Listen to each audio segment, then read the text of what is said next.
Hi, this is Mark from LongIslandWatch.com.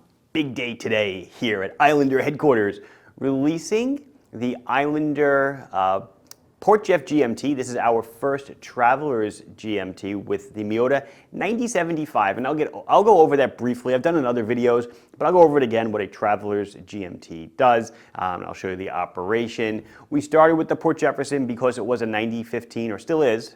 We still have them. A 9015 based watch, and the 9075 is kind of drop-in replacement for it. It was just availability of the movements that was difficult, but we got them, put them in a watch. We're gonna check it out. On my own wrist, I guess I probably should have worn my white Port Jeff, but instead I wore the Islander Northport. Beautiful watch. Recently got some press in a blog to watch, so I've just been wearing it. And on my other wrist, I'm wearing the Brew 8-bit by my good friend Jonathan. Let's see the Traveler. So here we go, the Port Jefferson GMT. It may bear a striking resemblance to the regular Port Jefferson, which it does. The Port Jefferson was released last year in 5 dial colors. One of them was white. The white was a runaway hit, sold out pretty quickly. Some of the other colors are still available today. But when I redid it in the GMT format, I decided to bring the white back because it was such a strong seller, and introduced 4 new colors to the lineup. So this is the Port Jeff or Port Jefferson GMT. Port Jeff is an island, a town, Suffolk County, kind of mid, a little east of mid on the island north shore. Looks like Connecticut. Port Jeff GMT powered by the Miyota 9075. These are going to come in at $579. When I first saw this movement in a watch about a year and a half ago, the watch was at $1,000. So I'm really excited that they're becoming more and more affordable, and we can get it to you for a great price, and they're just so cool. So let's get into it, and then I'll go over the operation and stuff. It is a 40 millimeter case. It's the same diameter as the original Port Jeff case. It's 13.2 thick to a very slightly domed sapphire crystal. It is a single dome, so you can see when I go off angle, there's distortion, which means it's being magnified just a tad. 47.8 on that lug tip to lug tip. 20 millimeter bracelet. We are maintaining the same bracelet that we had on the other one, this Beads of Rice style bracelet. It is solid end link, solid link, size with screws. Here you can see the screws on, whoops. You can see the screws on this side or on this side. A sign clasp with 4 positions of micro, scissor clasp, milled scissor. Solid embossed case back with the that standard Islander design that's been adopted on so many models. Screw down crown, 150 meters of water resistance, weighs 170 grams on the bracelet. All of these that you're going to see today have had 2 links removed, just a little FYI, because these are all the pieces that went out for photography that you see on the website. The crystal does have inner AR, if I did not mention it. Price was $579 for any of them. They have bi-directional rotating bezels. The inserts are aluminum. You'll see them light up. They look really nice. Some are dual tone, some are single tone. This is just a black. But let's come up on the dial. So you see we have beautiful applied indices. Okay, that dark gray with the blue line in it. Black hands with an orange stripe. GMT hand, ticking seconds, frame date. 24-hour chapter ring. A lot of people have been asking, they've been saying, hey, when you come out with your GMT, you need to have a dive bezel. I agree, I don't agree. I think some people will find utility in a rotating bezel. And I'll tell you why when we get into operation. I'll do operation at the end because I know people just want to see the watches. But this is the Port Jeff in the white. By the way, all of these are model numbers ISL 245 through 249. In no particular order. Here is like a degrading maroon dial. And then this is actually, man, this color came out awesome. I didn't expect it. I expect everything to come out looking good, but this really worked nice with the, pardon the reflection, with the 2-tone aluminum bezel. This kind of maroonish over brown, and the degrading maroon bezel goes from maroon to black on the edges. We are not running, so we will wind it up and run.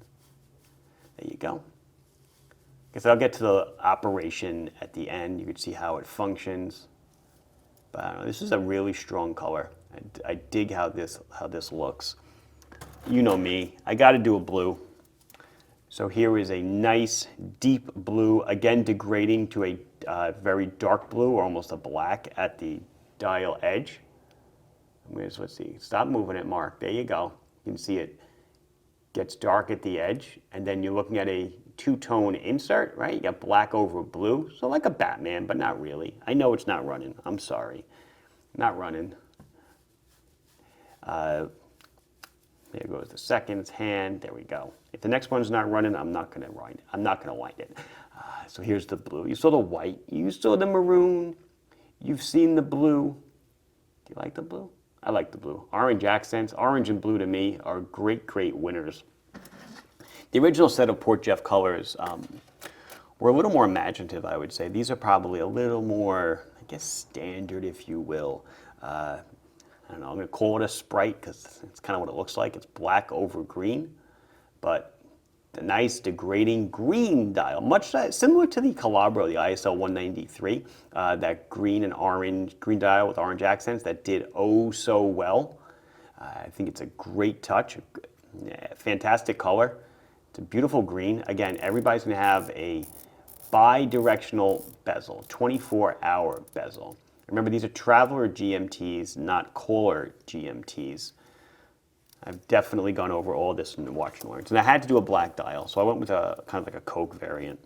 This is a black dial with the red accents and the black over red bezel insert. Silver hands, looks smashing bezel. Let's get you fixed up there. There we go. Bezel clicks because it really falls into place nicely, beautifully.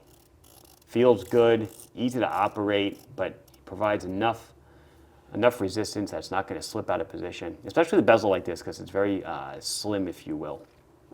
You know, it tapers down nicely. 6 o'clock date. So let's go over operation, and I don't know, which one should we use for operation? I'm going to use the blue one. Haha. So this, you know what? 1 second. I'm going to do loom because if you know how it operates, you'll see it afterwards. I'm going to do the loom and the wrist check, and then I'll go over operation. So they are all going to glow the same. The 12-hour time, the logo, hands are going to be green. The bezel and the GMT hand, I don't know if you can see the difference. It's tough for me to tell in the viewfinder, but I can see it when I look at it like that. Is going to be done in BGW9, so it's a little bit of a different color. It is a blue color. So remember what I said earlier, these have 2 links removed. Keep that in mind because these do fit very large wrists. So above the bone and below the bone. All right, blue and orange accents matches my shirt and my string bracelet. There it is, below, above, below. Like I said, go with 2 more links, so you're probably getting up to an 8-inch wrist rather easily. And as you guys know, if you need more links, you just let us know, and we can generally provide them fairly easily. Let's get into the operation of it. So like any automatic that with a screw down crown, you unscrew the crown, pops, you wind it. It'll run for 40 hours as long as, if you just set it down and walk away, 40-hour power reserve. If you put it on every day, you'll never have to wind it again because it has a little rotor in the back and powered by the movement of your wrist. So now, how do you set the watch? Well, on a Traveler GMT, you're going to want to set your GMT hand first because the GMT hand, or the second time zone hand, or 24-hour, whatever you want to call it, you're going to set to your home local, I'm pointing at myself, your home local time zone. So for me right now, it is 12 o'clock. So I am going to move that hand so that the GMT hand is pointing at 12 on the bezel or 12 on the chapter ring or rehaut. And then I'm going to set the minutes correctly as told by the minute hand. It actually happens to be 12 on the dot, but if it was 12:05, let's say it's 12:05, I will go like that, 12:05. Don't worry about the date yet. Oh my goodness. You see, if you know where I'm going, you see what I just did? Let's say it's 2:05 locally. So I'm going to set it to 14:05. I got to get the hand out of the way of the date or else I can't see the date. So 14:05. So 2:05 p.m., 14:05 locally. Now I am home. I'm setting the watch. I want to set the hands to 2:05 p.m. And I need to set the date as well. These do not have a quick set date position. So I push the crown back in, I pull it out one click. Now as I rotate the crown, one direction moves the hour hand, in 1 hour increments, the other direction moves in the other direction, in 1 hour increments as told by the 12-hour scale. Mark, how do you change the date? Well, this is how you change the date. Where I am filming this now, is it the 9th? I actually don't even know what today is. Let's pretend it's the 9th. I'm going to go around, see how I went through 12 and the date flipped? I'm going to go around 12 again. It's not going to flip because now I'm in PM. There we go. Now I'm the 4th AM, the 4th PM. Ready? Watch the date. The 5th PM. All right, so let's just say, what did I say? It was the 9th. So I'm going to keep going around and around and around. I guess I should have said it was the 6th. I don't even know what the date is. Maybe it is. So anyway, so it's the 9th. So I got to go through noon because it's PM. And there I am. 2:05 PM is my local time. It is time for Editing Mark to make an appearance. If you're following along closely, you'll see that I just set the watch to 2:05 a.m. as told by the 12-hour time. I should have gone forward another 12 hours. The date wouldn't have flipped, and I would have been in PM. But such is what happens with Video Mark. So it's called a Traveler's GMT for a reason. I get on a plane now, and I travel to California. California is 3 hours behind me. I land, first officer, captain comes on and says, welcome, it's 11:05 a.m. here in California. I pull out the crown one click. I move my hour hand to 11.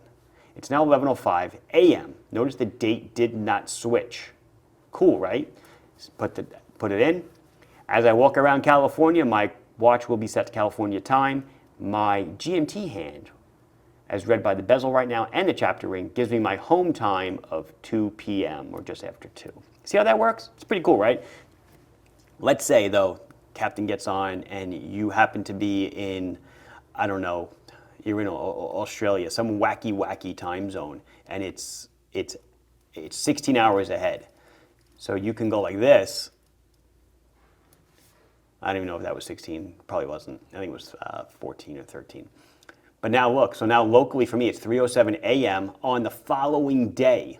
Pretty cool, right? See how the date went? But so you can go, it's important to note that you can go forwards and backwards through the date with no problem. It doesn't care. That's what it's there for. So pretty slick. So that's the operation of it. Now, I mentioned in the beginning that, with the bezel, you can actually turn this kind of into a Kohler GMT just by saying, okay, so I'm home and it's 12 o'clock, it's so 2, and I have a friend. I always use I don't know why, I always use the term England. I always use the country of England. So they're 5 hours ahead of me. So that would be 1900 hours. So I can just move the bezel to 19, and in 2 hours in England, it'll be 2100, blah, blah, blah, blah. And I can read at a glance my local time, it's 2:05, and the time in my other time zone, using it as a Kohler GMT, England, as read off by the bezel, and my own AM PM if I need it, as read by the inner chapter ring. I hope that made sense. It's a lot of talking for a rather simple thing, but there is so much you can do with it. That's why I kind of think that a rotating bezel is cool. Because you can get a Traveler's GMT and a Kohler GMT in the same package, kind of. Anyway, that's going to wrap it up for us. Has been Mark from LongIslandWatch.com. I hope you like the Port Jeff GMT. For us, it was a low-hanging fruit to take care of. I mean, we've gotten that. We now have our first 9075 under our belt. Please like the video if you enjoyed it. Subscribe to the channel if you have not done so. Questions, comments, anything else? Leave it down below, and I'll be sure to address it as soon as I can. Thank you very much for watching. Bye-bye.